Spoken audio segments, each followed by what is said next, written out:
حضرت سیدنا موسیٰ علیہ السلام کا دور مبارک تھا. آپ کے دور میں ایک گنہگار تھا، بدکار تھا، سیاکار تھا. اتنا گنہگار تھا، بدکار تھا کہ اس نے 100 عورت سے زنا کیا تھا. 100 لڑکی سے زنا کیا تھا. 100 لڑکی سے زنا کرنے والے کو گاؤں والوں نے مار کر اسے اٹھایا. بجائے کفن دینے کے، غسل دینے کے، مٹی کے سپورٹ کرنے کے، تدفین کرنے کے، اس گنہگار شخص کو، بدکار شخص کو اٹھایا، روڑی کے ڈھیر پہ پھینک دیا. اب یہ گنہگار روڑی کے ڈھیر پہ پڑا ہے، لاش ہے، مرا پڑا ہے. گاؤں والوں نے اسے زبردستی مار دیا کہ یہ گنہگار ہے، شرابیں پیتا ہے، زانی ہے، اللہ کا نافرمان ہے. ساری زندگی اس نے ایک سجدہ نہیں کیا. مسجدیں اس کا انتظار کرتی رہی، مسجدوں میں پڑی چٹائیاں اس کی منتظر رہیں. گندگی کے اوپر اس کا لاشا پڑا ہے، روڑی کے ڈھیر پر اس کا لاشا پڑا ہے. اللہ تعالیٰ نے حضرت سیدنا موسیٰ علیہ السلام کے پاس وحی نازل فرمائی. اللہ تعالیٰ نے فرمایا، موسیٰ فلاں روڑی کے ڈھیر کے اوپر میرا ایک جنتی پڑا ہے، جنتی، جا کے اسے اٹھا. اس کے محلے والوں نے اس کو نہ سمجھ پایا، محلے والے واقف نہیں تھے کہ اس شخص کا میرے سامنے کیا مقام ہے.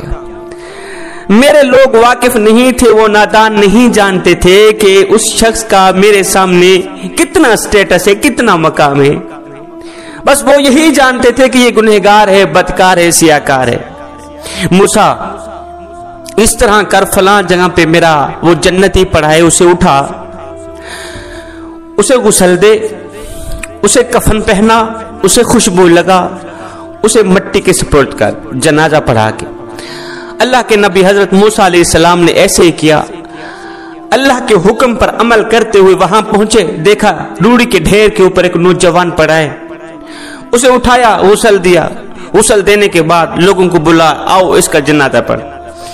لوگ آئے، دیکھا، اوہو اللہ کے نبی ہم تو اس کا جنازہ نہیں پڑھتے. کیوں نہیں پڑھتے؟ یہ تو زانی تھا، یہ تو گنہگار تھا، بدکار تھا، اللہ کا نافرمان تھا. ہم نے اسے مارا ہے، گندگی کی سپرد کر دیا. گندی چیز گندگی میں جائے. اللہ کے نبی نے فرمایا، مجھے اللہ نے حکم دیا ہے کہ اس کا جنازہ پڑھو. ان میں سے کچھ لوگوں نے جنازہ پڑھا، کچھ لوگوں نے نفرت کی وجہ سے جنازہ نہ پڑھا. جنازہ پڑھنے کے بعد جب اس کی تدفین کرنے لگے، دیکھو لوگوں نے اپنی آنکھوں سے دیکھا، جب اس کی قبر کھودی گئی تو قبر میں نور ہی نور تھا، روشنی ہی روشنی تھی. قبر میں گلاب کے پھول اگے ہوئے تھے جن کی خوشبو سے قبر میں عطر پھیلا ہوا تھا. ایسے لگتا تھا جیسے جنت کی تمام کھڑکیاں کھول دی گئی. گنہگار ہے لوگوں کی نظروں میں، وہ بدکار ہے، سیاکار ہے، خطاکار ہے. یہ سارا منظر دیکھا. اس کی تدفین کرنے کے بعد حضرت موسیٰ علیہ السلام دوسرے دن کوہ طور پر گئے، جہاں سے اللہ سے ہم کلام ہوتے تھے. اللہ سے ہم کلام ہونے کے لیے گئے. پوچھا، یا باری تعالیٰ مجھے ایک بات تو بتا دے. میرے اللہ نے فرمایا، جی موسیٰ بتانا، کون سی بات پوچھنا چاہتا ہے؟ مالک اتنا بتا دے، وہ جو گنہگار تھا، وہ جو بدکار تھا، آپ نے حکم دیا کہ اس کو اٹھاؤ، روڑی کے ڈھیر کے اوپر پڑا ہے، گندگی کے ساتھ گندا پڑا ہے، گندگی میں ملا ہوا ہے، اس کو اٹھاؤ، غسل دو، اس کی تدفین کرو، جنازہ پڑھو. جب میں نے جنازے کے لوگوں کو بلایا، لوگوں نے کہا یہ تو گنہگار ہے، یہ تو زانی تھا، یہ تو بدکار، یہ تو سیاکار، یہ تو خطاکار، ہم تو اس کا جنازہ ہرگز نہیں پڑھتے. مالک اتنا بتا دے، وہ لوگوں کی نظروں میں تو گنہگار تھا، زانی تھا، تیری نظر میں وہ محبوب کیسے بن گئے؟ مالک تیرے بندوں کی نظر میں تو وہ مردود تھا، بندوں کے رب کی نظر میں وہ محبوب کیسے بن گیا؟ میرے اللہ نے فرمایا، موسیٰ جو میں جانتا ہوں وہ میرے بندے نہیں جانتے، جو خدا جانتا ہے وہ اس کی مخلوق نہیں جانتی. یا اللہ وہ کیسے؟ فرمایا، موسیٰ وہ واقع گنہگار تھا، بدکار تھا، سیاکار تھا، لوگ ٹھیک کہہ رہے تھے. ایک دن اس کے پاس ایک لڑکی آئی، خاتون تھی، بچوں والی تھی. اس کے دروازے پر آ کر دستک دی. اس نے دروازہ کھولا. اس نے کہا شاید میرا کوئی گاہک آ گیا ہے، کیونکہ یہ زانی تھا، پیسے دیتا تھا، گناہ کرتا تھا، زنا کرتا تھا.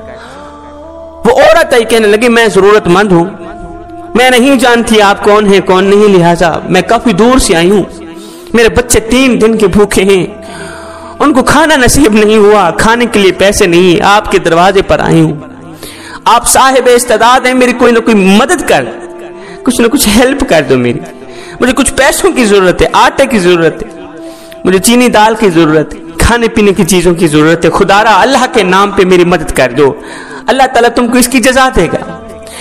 اس نوجوان نے کہا اے عورت تو اندر آ جا. وہ اندر آئی, اس نے دروازہ بند کیا, اس کو سامنے بٹھایا, کہا کہ میں تیری تمام ضرورتیں پوری کروں گا, اللہ تعالیٰ نے تجھے حسن سے نوازا, لہٰذا تو میری خواہش پوری کر. میں ایک عادت میں مبتلا ہوں, وہ ہے زنا کرنا, پہلے میں تیری عزت لوٹوں گا, زنا کروں گا, اس کے بعد تیری ضرورت پوری کروں گا. کہا ہرگز نہیں, یہ میں نہیں ہونے دوں گی, خدا را میری مجبوری پر ترس کھاؤ, میرے بچوں کی بھوک پر ترس کھاؤ, میرے بچوں کی حلق ٹھنڈا پانی مانگ رہی ہے, میرے بچوں کا پیٹ روٹی مانگ رہا ہے, 3 دن اسے میرے بچوں نے کچھ نہیں کھایا, خدا را مجھ پہ ترس کھاؤ, میری عزت سلامت رکھتے ہوئے میری مدد کر دو, ہیلپ کر دو, اللہ تعالیٰ تمہیں اس کی جزا دے گا. کہا نہیں. جب فل آمادہ ہوا تو اس عورت کی ایک چیخ نکل گئی, ایک دردناک چیخ نکلی. اس نوجوان نے کہا تیری چیخ کیوں نکلی؟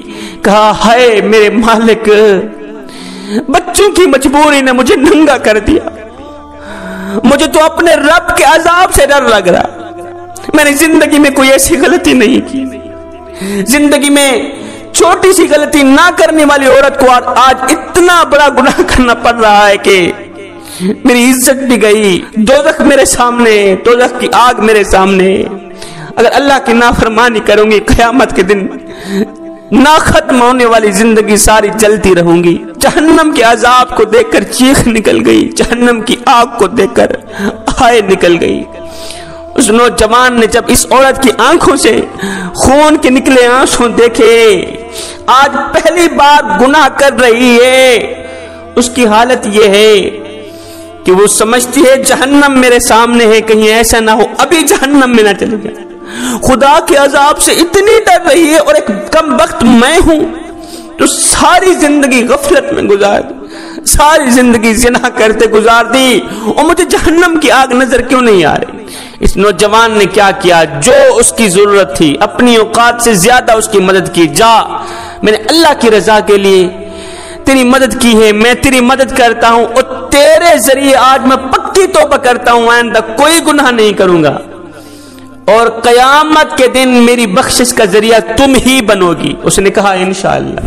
اس نے اناج اٹھایا, اس کو دیا, وہ گھر چلی گئی, بچوں کو اکٹھا کیا, بچوں دعا کرو اللہ تعالیٰ آج جس بندے نے تمہیں کھانا کھلایا, دعا کرو اللہ تعالیٰ اس کی توبہ قبول فرمائے, اس کے پچھلے تمام کارناموں کو, گناہوں کو معاف کر دے.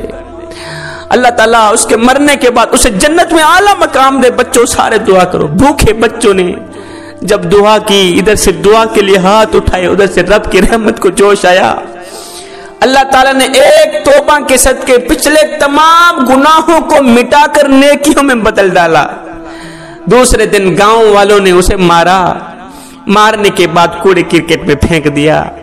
موسیٰ ایک توبہ اس کی بخشش کا ذریعہ بن گئی, غریب کی بھوک اس کی بخشش کا ذریعہ بن گئی, ضرورت مند کی اس نے ضرورت پوری کی, وہی ضرورت اس کی بخشش کا ذریعہ بنے, وہی خاتون اس کی بخشش کا ذریعہ بنے.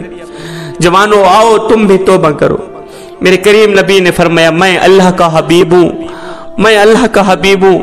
پھر فرمایا جو جوان جوانی میں توبہ کرتا ہے وہ بھی اللہ کا حبیب بن جاتا ہے.